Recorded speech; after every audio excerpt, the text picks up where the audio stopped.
Well, I'm definitely going to talk about Luka Magnotta's story, how he got caught, and a bit about the documentary. Luka Magnotta had an obsession with the movie Basic Instincts, and there were actually similarities with his murder. In 2003, he began his sporadic porn career. Do adult films. Just dismembered him. I think Luka was being cannibalistic.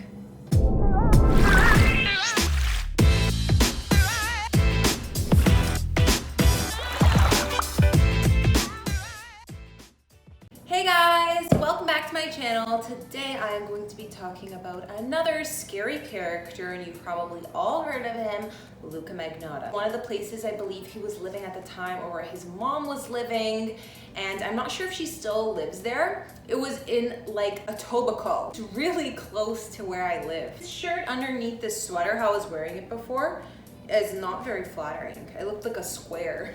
Yeah, so I'm sure a lot of you have watched the documentary Don't F With Cats about Luka Magnotta, and it showed the hunting of him as an internet killer. Some people online used his videos to hunt him down. He was a fame whore, and I've listened to podcasts about him in the past, or bits and pieces here and there, and that's something that's obviously so clear as day. He just wanted fame, always wanted fame, and had a fixation on this. This documentary talked about his story and how he was eventually caught. He was murdering animals online and posting videos of this, which was super disgusting and hurt my heart. Eventually this escalated to a video of him murdering an actual human being. Well, I'm definitely going to talk about Luka Magnotta's story, how he got caught, and a bit about the documentary. One thing that you might have seen if you watched the documentary as well that I'm going to be talking about because I find it super weird. Luka Magnotta had an obsession with the movie Basic Instincts, and there were actually similarities with his murder. And just some other strange things about Luka Magnotta. Luka Magnotta is a murderer from Canada. Started his crimes by posting these videos of him brutally killing cats, and people who came across them wanted to hunt him down. Nobody could figure out where he's from.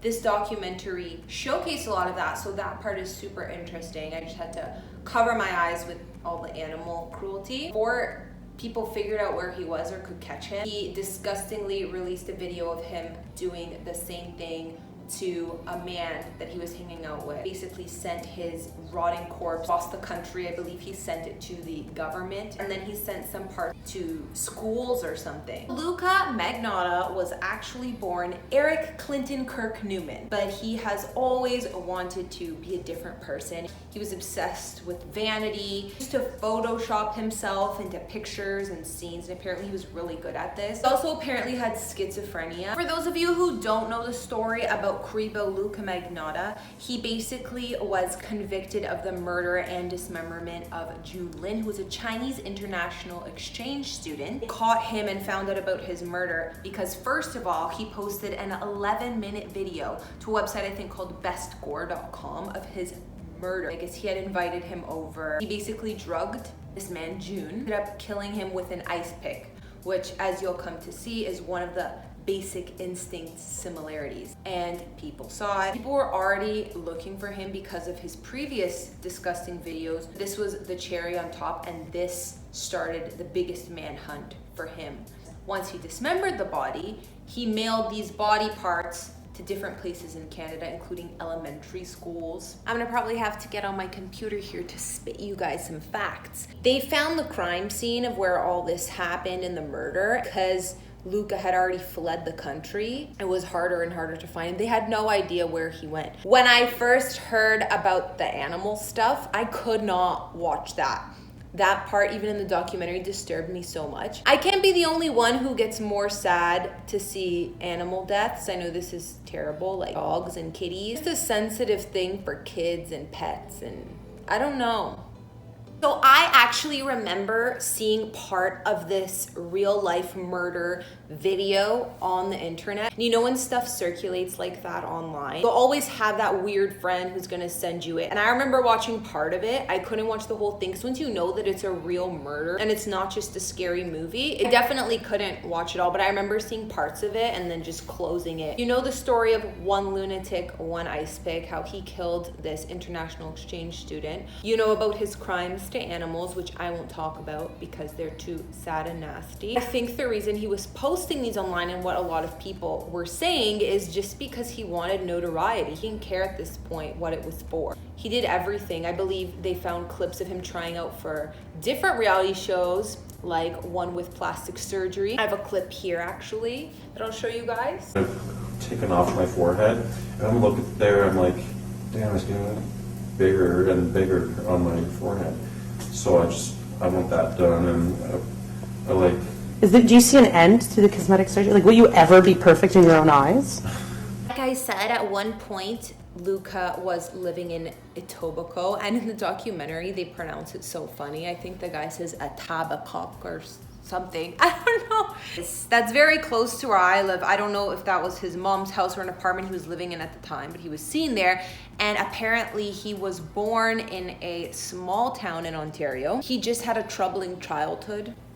He started hearing voices at the age of 18. Also come to find that he had multiple online identities. I mean, when Luka didn't make it as a Hollywood star or even a porn star, I do adult films. Anything to get him famous. When they did some digging into his life online, like on MySpace or Facebook or whatever, he had made fan accounts for himself and had friends or fans, but they were also accounts run by him. He was a catfish. He had this whole life online. All these pictures were found of him photoshopping himself into different places, on vacation here with this group of friends. These were other people's pictures. He just put his face on them.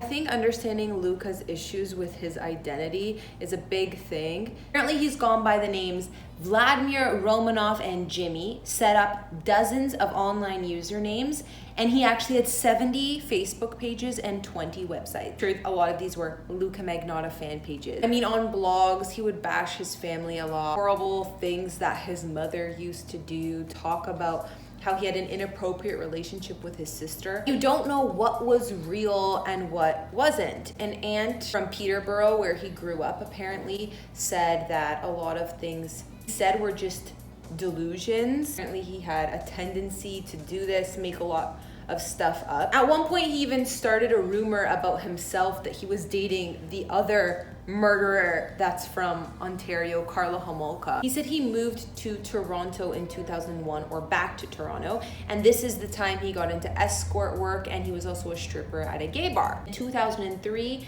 he began his sporadic porn career. Do adult films. Appearing in 3 films as both Luka and Jimmy, and 5 more films between then and 2010. He was already charged in Toronto with other offenses in 2004 for fraud. So honestly, he was just all over the map. He created false lives for himself over the internet, and I guess he could be whoever he wanted. At the time of his arrest, his latest alias, trying to emulate the movie and the characters from the movie Basic Instinct, which I guess was his favorite movie. Now I'm gonna talk about the creepy similarities between Luka's murder and Basic Instinct. Basic Instinct, the star is Sharon Stone, and she's Catherine Trammell. She's an author who writes about murder and is accused of actually murdering. And the detective is Nick, who's played by Michael Douglas, and he's the one investigating her, and he actually becomes infatuated with her as well. So she's kind of like a femme fatale. Not only did he use the name Trammell after the murder, he also borrowed elements from the movie in the actual crime scene, and you can tell how obsessed he was.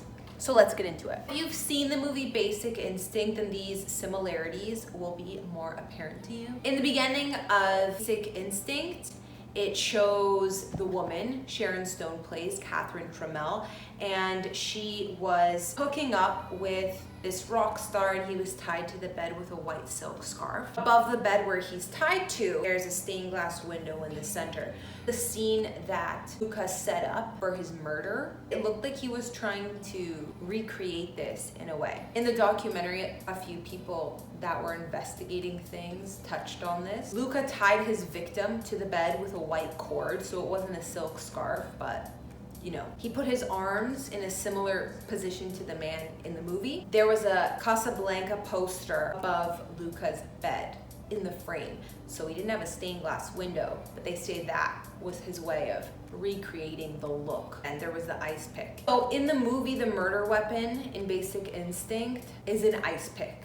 And that is highlighted through the entire film. Magnotta called the murder video One Lunatic, One Ice Pick. And while it wasn't an ice pick, he used a screwdriver. He was pretending it was an ice pick, and he also painted it black, apparently to look like Basic Instinct once again. One of the biggest and weirdest similarities was also that when Luka was getting convicted and he was getting investigated, talking to the police, he started bringing up a man named Manny Vasquez, or just Manny. He was blaming a lot of what he did on this Manny character, saying that he was someone he was in a relationship with through the escorting service, and he was abusive, manipulating him to do the murder. Nobody knew who this guy was or if he even existed. In the movie Basic Instinct, Sharon Stone's fiance, I don't believe you ever see him. His name was Manny Vasquez. So where do you think Luka got that from?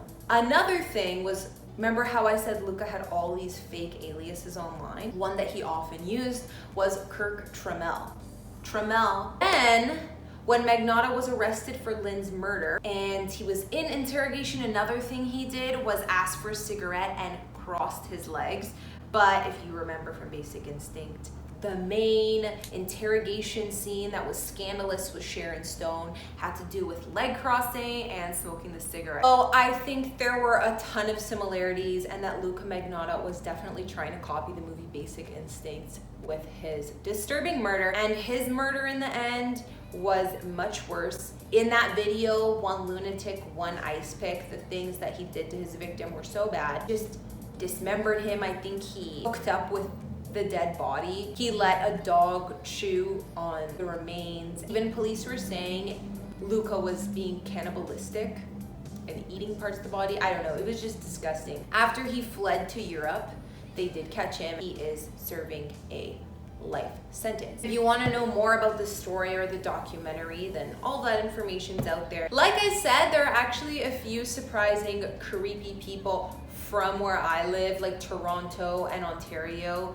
the areas around here. And one more recent guy that maybe I'll do a video on next time is Bruce MacArthur. They do not have a Netflix documentary on him yet. So I hope after this Luka Magnotta thing, you're not too creeped out. Thanks for watching. Don't forget to like and subscribe, and I will see you all next Sunday in a brand new video. Bye!